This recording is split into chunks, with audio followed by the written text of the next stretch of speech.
আল্লাহ রাব্বুল আলামিন সঙ্গে সঙ্গে নবী নূহ আলাইহিস সালাতু ওয়াস সালামকে ডেকে বলবেন, হে আমার নবী নূহ, তুমি যে কথা বলছো আমার বান্দাদের সঙ্গে মিলছে না।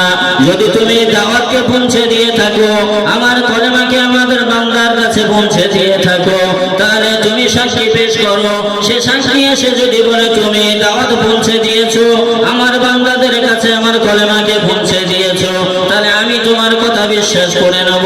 নবী নূহ আলাইহিস সালাতু ওয়াস সালাম কিয়ামতের ময়দানে হাসরের মাঠে অন্য হয়ে খুঁজতে থাকবে যে কোন ব্যক্তি আমার হয়ে সাক্ষী দেবে আল্লাহ রাব্বুল আলামিনের কাছে, যাতে আমি আল্লাহ রাব্বুল আলামিনের কাছে সত্য প্রকাশ করতে পারি। এমত অবস্থায় হযরত মুহাম্মদ মুস্তাফা সাল্লাল্লাহু আলাইহি ওয়াসাল্লামের উম্মতদের সঙ্গে দেখা হবে। তারা বলবে, নবী নূহ, এতক্ষণ আমরা যে কথাগুলো শুনেছি আমরা সাক্ষী দেবো, চলো চলো আল্লাহ রাব্বুল আলামিনের কাছে আমাদেরকে নিয়ে চলো, আমরা গিয়ে সাক্ষী দেব, যাতে আল্লাহ রাব্বুল আলামিনের কাছে তোমাকে সত্যবাদী প্রমাণ করতে পারে। নূহ আলাইহিস সালাতু ওয়াস সালামের সঙ্গে হযরত নবী মুহাম্মদ মুস্তাফা সাল্লাল্লাহু আলাইহি ওয়াসাল্লামের উম্মতদেরকে নিয়ে যাওয়া হবে। তারা বলবে, ইয়া রাব্বুল আলামিন, পরওয়ারদিগারে মাবুদ, আমরা হযরত মুহাম্মদ মুস্তাফা সাল্লাল্লাহু আলাইহি ওয়াসাল্লামের উম্মত, আমরা নবী নূহ আলাইহিস সালাতু ওয়াস সালামের জন্য সাক্ষী দিতে এসেছি। আপনার নবী নূহ আপনার এই কালেমা লা ইলাহা ইল্লাল্লাহ এই দাওয়াতটি আপনার বান্দাদের কাছে পৌঁছে দিয়েছিল, কিন্তু আপনার বান্দারা অস্বীকার করেছিল, আপনার বান্দারা আপনার নবীর কথা মানেনি, তাকে তিরস্কার করে চলে গিয়েছিল। আল্লাহ রাব্বুল আলামিন তখন বলবেন, আমার বান্দারা, হে নবী মুহাম্মদের উম্মতেরা, তোমরা সর্বশেষ নবীর উম্মত, আর হযরত নূহ আলাইহিস সালাতু ওয়াস সালাম প্রথম দিকের নবী। এত মধ্যের সময় পরবর্তী তোমরা কি করে জানলে উনি দাওয়াত দিয়েছিল? তোমাদের কথা আমি বিশ্বাস করতে পারি না। তখন ওই নূহ আলাইহিস সালাতু ওয়াস সালামের জন্য হযরত মুহাম্মদ মুস্তাফা সাল্লাল্লাহু আলাইহি ওয়াসাল্লামের উম্মতেরা বলবেন, ইয়া রাব্বুল আলামিন, আপনার হাবিব আপনার নবী কোনদিন মিথ্যা কথা বলতে পারে না। জনাব মুহাম্মদ রাসূলুল্লাহ সাল্লাল্লাহু আলাইহি ওয়াসাল্লাম আমাদের কাছে বলেছেন, আমরা জিজ্ঞাসা করেছিলাম, ইয়া রাসূলুল্লাহ, ইয়া হাবিবাল্লাহ, হুজুর আপনি যে কথাগুলো বলছেন এই কথাগুলো কি কোথা থেকে পেলেন? হুজুর পাক সাল্লাল্লাহু আলাইহি ওয়াসাল্লাম বলেছিলেন, জিবরাইল আলাইহিস সালাতু ওয়াস সালামের মারফতে আপনি যে কোরআন শরীফের আয়াত নাযিল করেছেন সেই কোরআনের আয়াত থেকে উনি ব্যাখ্যা করে শুনিয়েছেন, আর কোরআনের আয়াত আপনি আপনার আরশে আজিম থেকে নাযিল করেছেন, ডাইরেক্ট আপনার কথা আপনার হাবিবের দ্বারা আমাদের কাছে পৌঁছে দিয়েছেন। অতএব ইয়া রাব্বুল আলামিন, যদি আপনার কথা মিথ্যা হয় তাহলে আপনার হাবিবের কথা মিথ্যা হবে, আর যদি আপনার হাবিবের কথা মিথ্যা হয় তাহলে আমাদের সকলের কথা মিথ্যা হবে। আল্লাহ রাব্বুল আলামিন সঙ্গে সঙ্গে বলবেন, হে আমার বান্দারা, আমার হাবিব আমার নবী যে কথা তোমাদেরকে শুনিয়েছে সেটা বরহাক সত্য কথা। আমি বলেছি কোরআনের মধ্যে হযরত নবী নূহ আলাইহিস সালাতু ওয়াস সালাম তার উম্মতদের কাছে আমার কালেমা লা ইলাহা ইল্লাল্লাহ এই বাক্যটি পাঠ যখন করেছে, এই কথাটি যখন মেনে নিতে বলেছে, তারা কিন্তু মেনে নেয় নাই, কিন্তু তারা অস্বীকার করে সেখান থেকে চলে গিয়েছিল। অর্থাৎ তোমাদের সাক্ষী সত্য, আমার হাবিব কোনোদিন মিথ্যা বলতে পারে না, আর আমার হাবিবের উম্মত হয়ে তোমরাও কোনোদিন মিথ্যা বলতে পারো না। তুজুর বলুন সুবহানাল্লাহ। এটাই সাক্ষী। সাক্ষী কয় প্রকার বলবো? 4 প্রকার। 4 প্রকার সাক্ষীর মধ্যে তৃতীয় নম্বর যেটা আছে সেটা হযরত মুহাম্মদ মুস্তাফা সাল্লাল্লাহু আলাইহি ওয়াসাল্লামের উম্মতেরা অন্য নবী তানাদের উম্মতদের জন্য সাক্ষী হিসেবে আল্লাহ রাব্বুল আলামিন গ্রহণযোগ্য করবেন। তাই হুজুর পাক সাল্লাল্লাহু আলাইহি ওয়াসাল্লাম মিম্বরে দাঁড়িয়ে যে কথাগুলো বলছিলেন তার মধ্যে প্রথম পয়েন্ট যে আমি তোমাদের কাছে আমার দ্বীনকে পৌঁছে দিয়েছি, মোকাম্মল করে দিয়েছি। কাল কিয়ামতের ময়দানে যদি আল্লাহ রাব্বুল আলামিন জিজ্ঞাসা করেন তোমরা আমার জন্য সাক্ষী দেবে। এটা আরো যেসব কথাগুলো বলেছিলেন তার মধ্যে সর্বশেষ কথা হয়েছিল নামাজে। হুজুর পাক সাল্লাল্লাহু আলাইহি ওয়াসাল্লাম সর্বশেষ যে কথাটি বলেছিলেন সেটা হলো আমার সাহাবারা আল্লাহ রাব্বুল আলামিনের ডাকের সাড়া দিয়ে যদি আমি এই পৃথিবী থেকে বিদায় নিই, কিন্তু আমি যে আদর্শে তোমাদেরকে গড়ে তুলেছি, আমি যে কাজগুলো নিজে করি এবং তোমাদেরকে করতে বলেছি, যেগুলো আমি করি না তোমাদেরকে নিষেধ করেছি, সেই সব কথাগুলো অক্ষরে অক্ষরে পালন করবে। শেষ কথা এটাই। উনি অসুস্থ অবস্থায় বক্তৃতা দিয়ে নেমে মা আয়েশা রাদিয়াল্লাহু তাআলা আনহা ঘরে প্রবেশ করলেন। আবার সেখানে প্রবেশ করা কিছুক্ষণ পরে বেহুশ হয়ে গেলেন।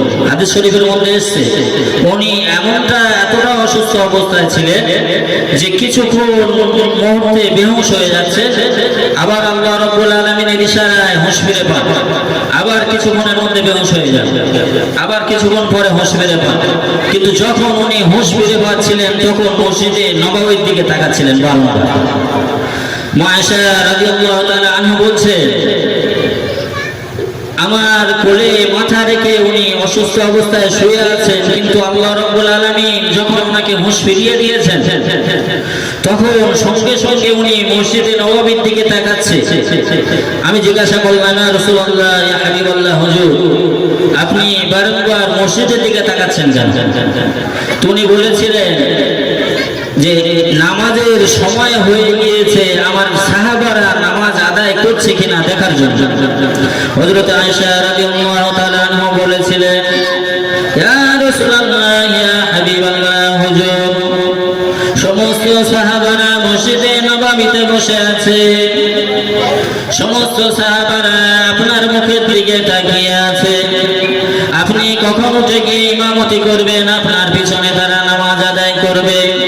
ইয়া রাসূলুল্লাহ, ইয়া হাবিবাল্লাহ, হুজুর সমস্ত সাহাবারা আপনার দিকে তাকিয়ে আছে, যদি আপনি উঠে গিয়ে ইমামতি করেন তারা নামাজ পড়বে। একে অপরের দিকে তাকাচ্ছে, কে ইমামতি করার জন্য রাজি হচ্ছে না। এমন অবস্থায় আবার উনি বেহুশ হয়ে গেলেন।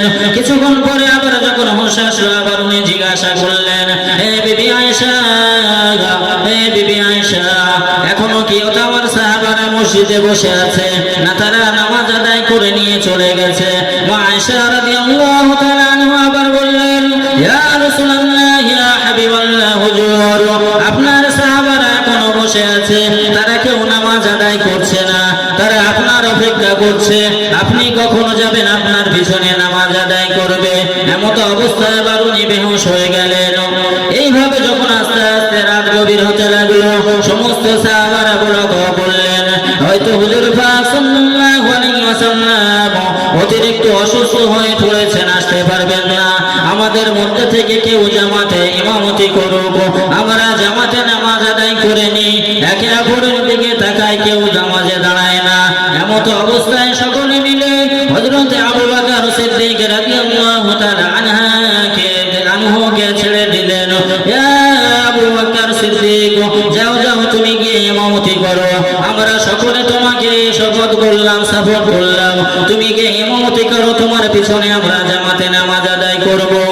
হযরত আবু বকর সিদ্দিক রাদিয়াল্লাহু তাআলা আনহু ইমামতি করার জন্য দাঁড়িয়ে গেলেন।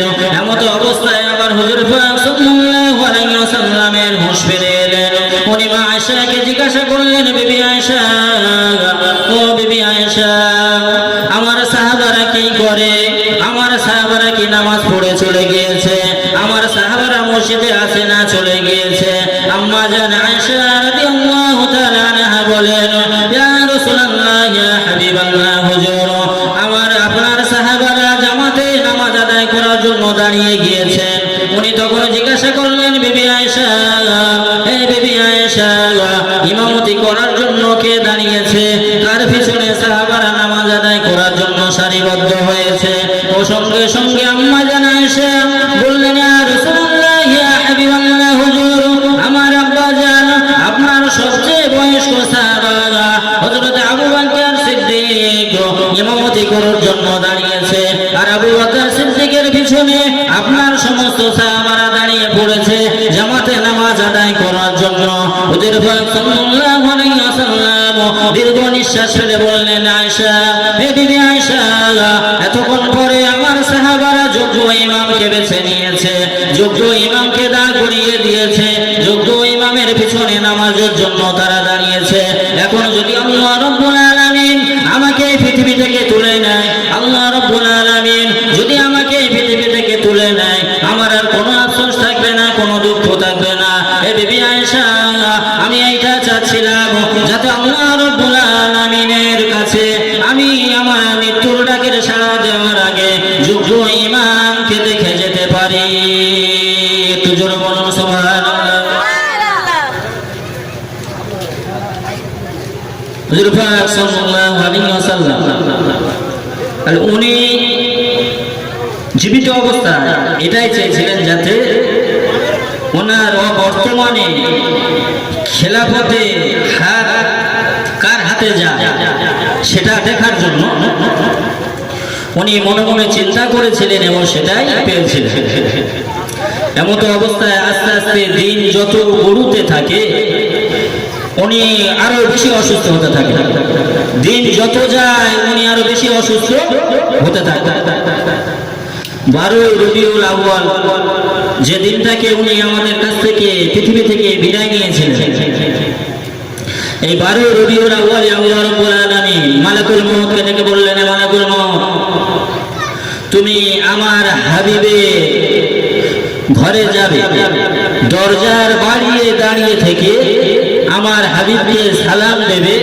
যদি আমার হাবিব ভিতরে ঢোকার অনুমতি দেয়, তুমি অনুমতি চাওয়ার পরে যদি অনুমতি পাও তবে তুমি ঘরের মধ্যে প্রবেশ করবে, না হলে তুমি আবার ফিরে চলে আসবে।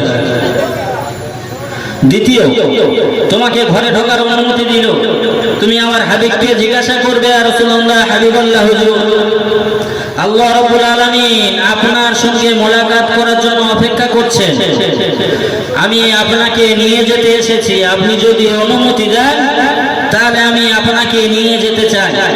যদি আমার হাবিব অনুমতি দেয় তবে আমার হাবিবের জান কবজ করে নিয়ে আসবে, যদি অনুমতি না পাও ফিরে চলে আসবে। হযরত মালাকুল মউত হুজুর পাক সাল্লাল্লাহু আলাইহি ওয়াসাল্লামের ঘরের দরজার সম্মুখে এসে দাঁড়ালেন। ওখানে দাঁড়িয়ে সালাম দিলেন, আসসালামু আলাইকা ইয়া রাসূলুল্লাহ ইয়া হাবিবাল্লাহ হুজুর। একবার নয়, দুবার নয়, তিনবার সালাম দিলেন। তিনবার সালাম দেওয়ার পরে হুজুর পাক সাল্লাল্লাহু আলাইহি ওয়াসাল্লাম সালামের উত্তর দিয়ে বললেন, এ বিবি ফাতেমা, ও বিবি ফাতেমা, ঘরের দরজার সম্মুখে কোনো ব্যক্তি হয়তো দাঁড়িয়ে সালাম দেয় না, ছুটে যাও, ছুটে যাও, দরজা খুলে দেখো কোন ব্যক্তি এসে সালাম দেয়, তার কি দরকার তুমি দেখে আসো। বিবি ফাতেমা গিয়ে দরজা খুলে দেখে একজন লোক দাঁড়িয়ে আছে অচেনা, তার মুখের সুরত দেখে ভয়েতে আস্তে আস্তে দরজা বন্ধ করে দিয়ে চলে এলেন। হুজুর পাক সাল্লাল্লাহু আলাইহি ওয়াসাল্লাম জিজ্ঞাসা করলেন, কাকে দেখে তুমি চলে এলে, পালিয়ে এলে? দরজার কাছে গিয়ে দাঁড়িয়ে আছে।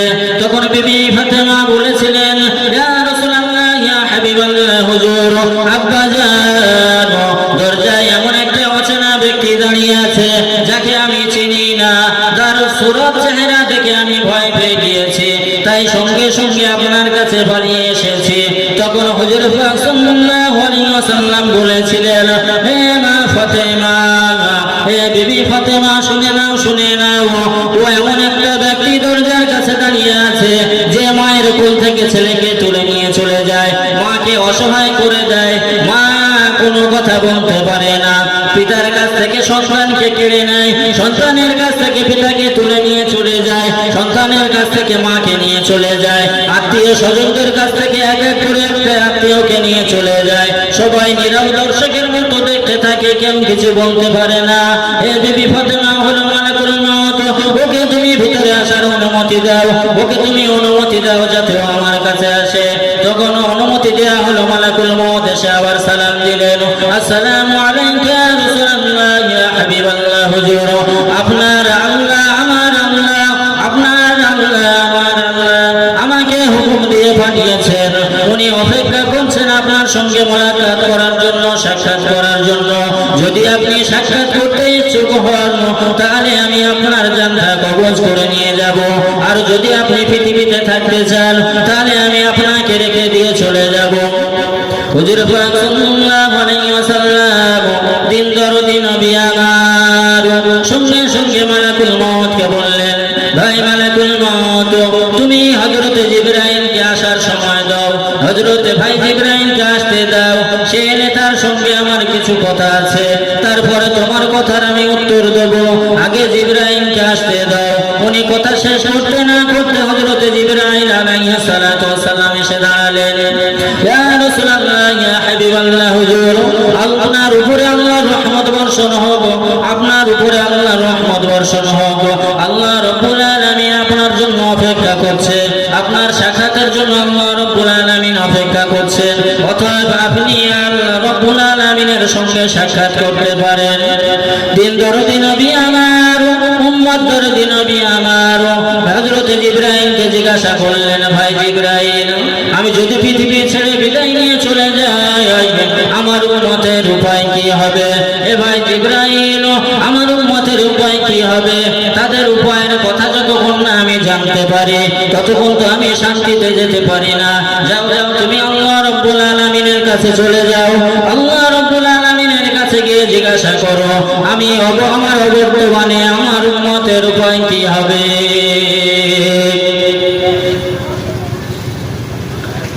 হযরত জিবরাইল আলাইহিস সালাতু ওয়াস সালাম উনি হুজুর পাক সাল্লাল্লাহু আলাইহি ওয়াসাল্লামের কোনো কথা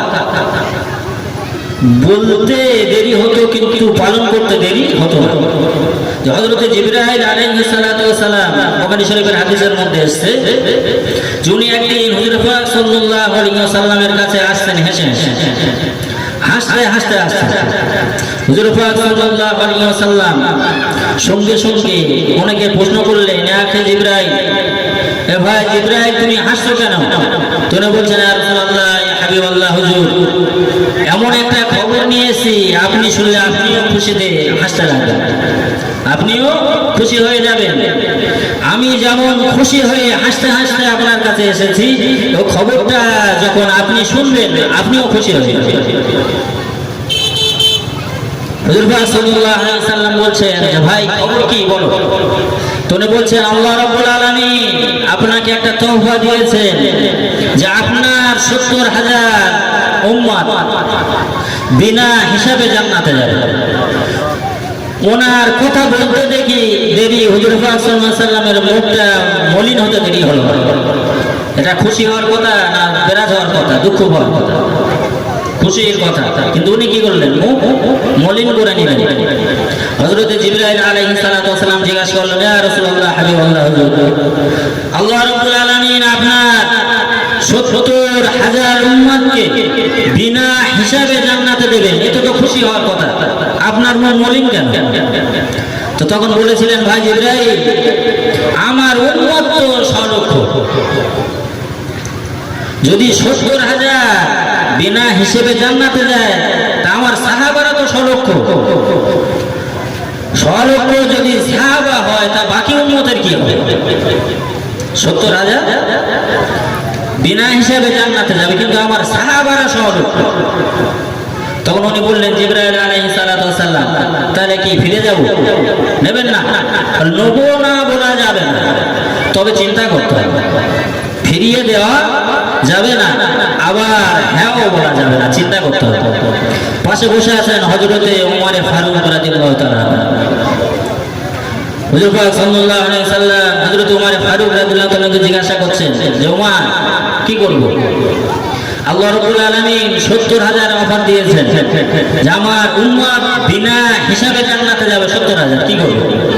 যেমন ছাত্র তেমন ওস্তাদ, যেমন পীর তেমন মুরিদ।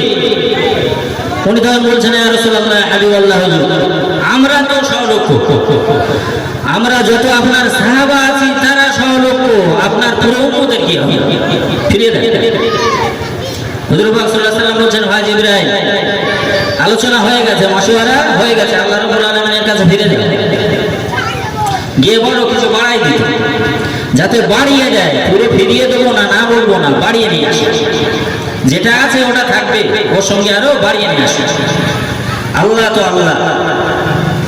হুজুর পাক সাল্লাল্লাহু আলাইহি সাল্লামের কথা শুধুমাত্র শেষ হওয়ার অপেক্ষা আল্লাহ রাব্বুল আলামিন কিন্তু সে কাজ করতে দেরি করেন না। হাদিস শরীফের মধ্যে আছে আয়েশা রাদিয়াল্লাহু তাআলা আনহা বলছেন, ইয়া রাসূলুল্লাহ হাবিবাল্লাহ হুজুর, আপনার আল্লাহ কি বলছেন, আপনার আল্লাহ আপনার জন্য এত পাগল কেন?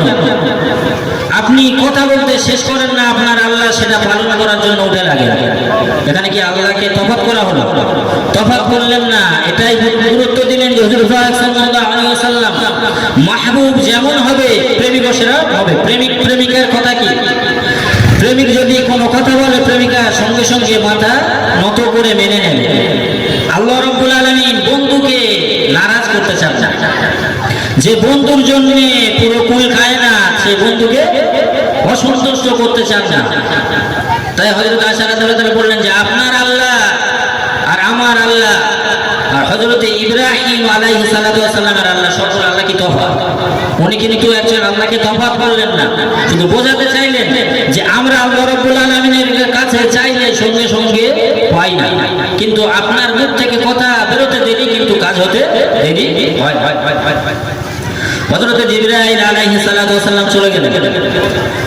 আল্লাহ রাব্বুল আলামিনের কাছ থেকে উনি ফিরে এসে হুজুর পাক সাল্লাল্লাহু আলাইহি ওয়াসাল্লামের কাছে ফিরে এলেন। ফিরে এসে বলছেন, ইয়া রাসূলুল্লাহ হাবিবাল্লাহ হুজুর, আল্লাহ রাব্বুল আলামিন বাড়াই 70,000 রেখে দিয়েছেন, উনি আবার কথা মলিন করে নিলেন। হযরত জিবরাইল আলাইহিস সালাতু ওয়াস সালাম তখন বললেন, ইয়া রাসূলুল্লাহ ইয়া হাবিবাল্লাহ হুজুর, মুখ মলিন করে নেবেন না। আল্লাহ রাব্বুল আলামিন আপনাকে নারাজ করতে চায়নি, আল্লাহ রাব্বুল আলামিন আপনাকে বেরাজ দেখতে চান না। আপনার মুখ মলিন হয়ে যাক, আপনি অসন্তুষ্ট হন, মনে দুঃখ নিয়ে থাকবেন, আল্লাহ রাব্বুল আলামিন এটা চান না। আল্লাহ রাব্বুল আলামিন 70,000 থেকে বাড়াননি, কিন্তু উনি একটা পন্থা বলে দিয়েছেন, ওর মধ্যে একটা পথ দিয়ে দিয়েছেন। সে পথটা দেখিয়ে দিয়েছেন, সেটা হলো আপনার 70,000 উম্মত যারা বিনা হিসাবে জান্নাতে যাবে। আল্লাহ রাব্বুল আলামিন বলেছেন ওই 70,000-এর প্রত্যেক ব্যক্তি এক একজন ব্যক্তির হাত ধরে আরো 70,000 করে বিনা হিসাবে জান্নাতে যাবে। জোরে বলুন সুবহানাল্লাহ।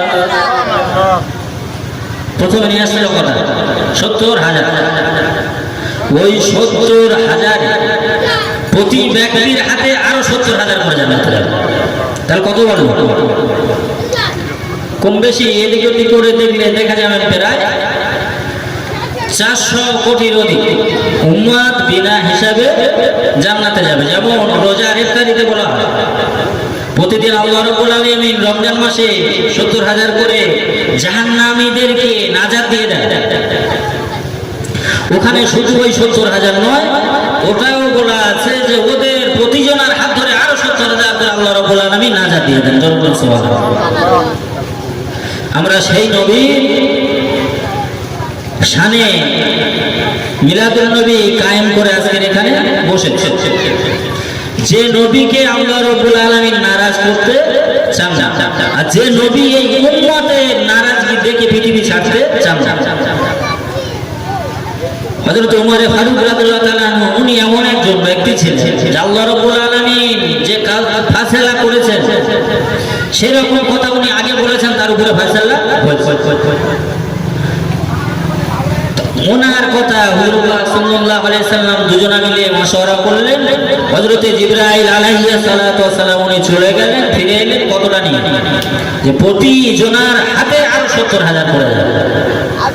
তা সেই জিবরাইল আলাইহিস সালাতু ওয়াস সালাম উনি তখন বলছেন, ইয়া রাসূলুল্লাহ হাবিবাল্লাহ হুজুর, আল্লাহ রাব্বুল আলামিন ওয়াদা করেছেন